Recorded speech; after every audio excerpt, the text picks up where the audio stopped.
What's up guys? It's Juan. At today, wala muna tayong i-unbox kasi mag-wheel swap tayo nung binili nating gulong dito sa pickup tsaka sa hammer natin na nabili sa Miniso. Kung naalala nyo, di ba guys? Sabi ko papalitan natin yung mga gulong nito. So, today, papalitan muna natin sila ng gulong. Tingnan natin, sana maganda yung kalalabasan at sana fit din yung gulong na nabili natin kasi may mga sizes din kasi yon. Ang ipapalit natin guys na wheels ay galing kay Busy Wheels. Yan siya.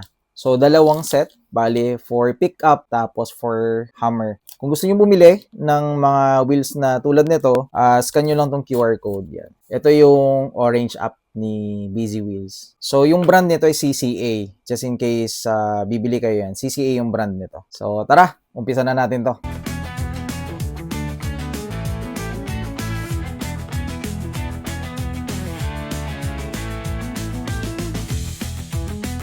So, bali ito guys yung ipapalit natin na gulong. So, rubber tires na siya. Unlike ito, plastic lang siya.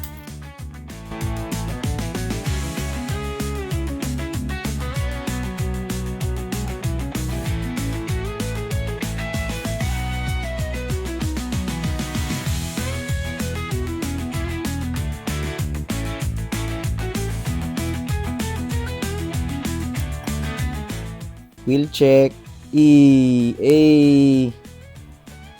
Sobrang ganda guys. Ito siya oh. 'Di ba? Bagay naman siya. Iniisip ko guys itong nasa likod. 'Di ba itong natanggal na to? Siguro pag may time na tayo ulit, palitan natin ito. 'Di ba? Mas maangas. So ikakat lang natin 'yan tapos dikit na lang natin 'to.